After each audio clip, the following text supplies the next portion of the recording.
Iran உச்ச தலைவர் கமேனியை கொல்ல 50க்கும் மேற்பட்ட போர் விமானங்கள் மூலம் ஒரே நேரத்தில் தாக்குதல் நடத்தப்பட்டதாக இஸ்ரேல் விமானப்படை தெரிவித்துள்ளது. கமேனி எவ்வாறு கொலை செய்யப்பட்டார் என்பதை விவரிக்கிறது இந்த செய்தி தொகுப்பு.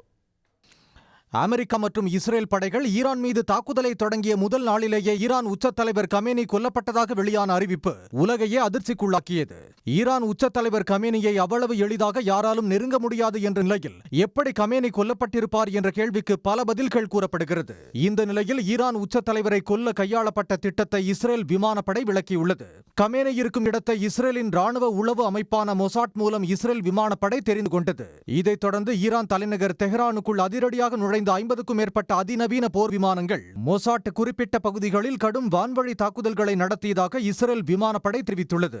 அவசர காலங்களில் ஈரான் உச்ச தலைவர் கமேனி பாதுகாப்பாக இருப்பதற்காக கட்டப்பட்ட பதுங்கு குழிகள் குறிவைக்கப்பட்டு தாக்கி அழிக்கப்பட்டுள்ளது.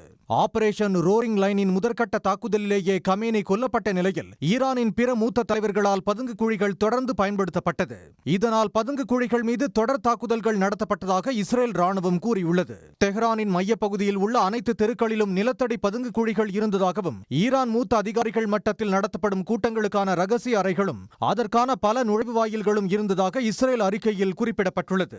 இப்படியான பதுங்கு குழிகளை அழித்ததன் மூலம் ஈரான் அரசு இயந்திரம் முடங்கியதாகவும் அதனால் ராணுவம் உள்ளிட்ட அமைப்புகளுக்கு செல்ல வேண்டிய உத்தரவுகள் தடைபட்டுள்ளதாகவும் இஸ்ரேல் கூறியுள்ளது.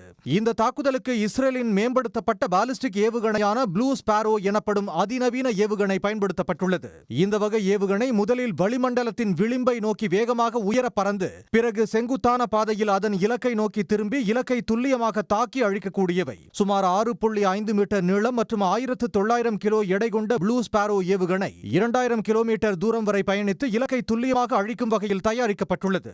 இப்படியான அதிநவீன ஏவுகணைகள் மற்றும் துல்லியமான திட்டமிடலால் ஈரான் உச்ச தலைவரை வெற்றிகரமாக அமெரிக்கா மற்றும் இஸ்ரேல் படைகள் வீழ்த்தியுள்ளன. உடனுக்குடன் செய்திகளை தெரிந்து கொள்ள சன் நியூஸ் பெல் ஐகானை கிளிக் பண்ணுங்க.